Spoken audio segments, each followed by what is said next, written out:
Yes, and he's there. There's a live shot still from the House chamber where Joe Biden is talking with members of Congress from his own party, listening intently there as he carries on talking with his party. Let me ask you this, Nina Turner.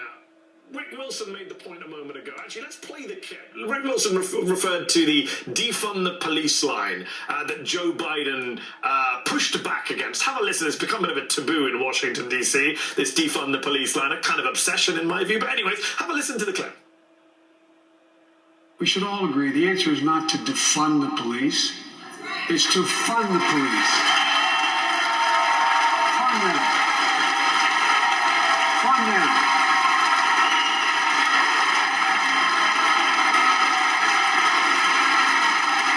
Fund them with resources and training.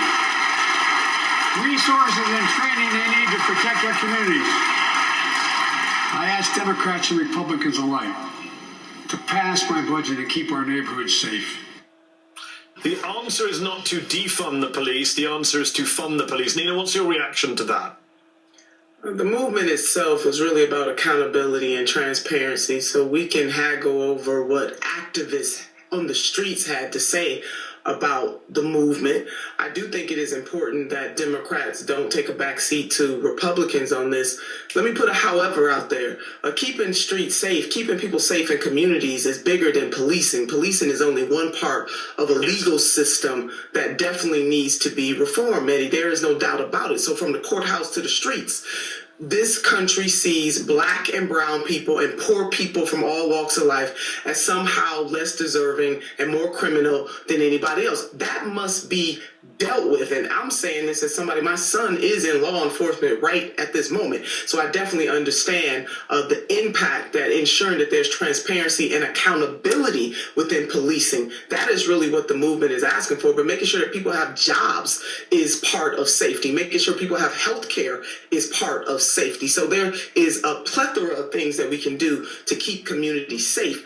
Policing is only one part of that, but we must as a nation admit that law enforcement in this country and the entire legal system itself has a racist bias. There are biases there that we must come to grips with and do something about as a nation, and not just fixate on a term, on an outcry from activists, which in some cases those outcries are absolutely correct. And I'm also saying that as somebody that worked with my Republican Governor John Kasich, when young Tamir Rice, a 12-year-old boy, was shot on a playground in Cleveland, Ohio in 2014. And my Republican governor and I came together to hear out the community's cries and created a task force for the first time in Ohio's history, the Task Force on Community and Police Relations, which, Mehdi, had law enforcement, students, politicians, faith-based leaders, and community leaders. So people have to come together and let's deal with the ills that movement was pushing for. Joe Biden is still there, I should remind our viewers. He's still in the chamber talking to members of his party. I think that's Sheila Jackson-Lee, Congresswoman from Texas, that he's speaking to there. And I would say this, Rick, let me bring you back in here on this issue, because you raised the defund the police line.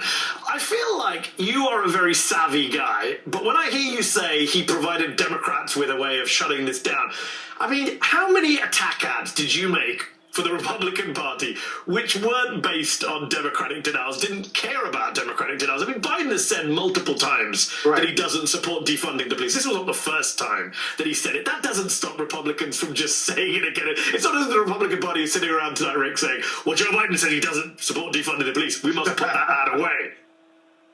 No, look, Mehdi, that's a good point.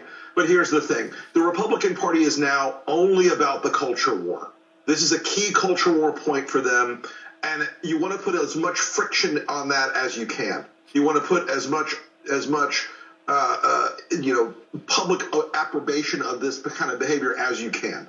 So it is not a solution. And look, Anita's point is very well taken, and I think it's important that, and look, I approach this as a conservative. The most terrible abuse of power of the state comes when you treat people of different races with inequitable justice and treatment, especially in the fact that way too many African-American men in this country are killed or abused by police. That is a stone fact, and it's got to be addressed. that is something I think that Biden, in doing this, can shift this away from the single Republican culture war moment where they're trying to describe a nation that is unpoliced.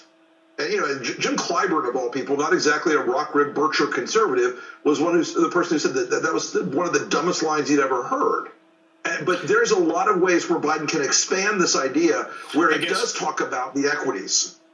I guess my worry, and something we've explored on my show recently, is this idea that the more you kind of deny your opponent's attacks, the more actually voters think about it, activates those ideas. But that's a conversation for another day. I do want to ask you about something else Joe Biden said. You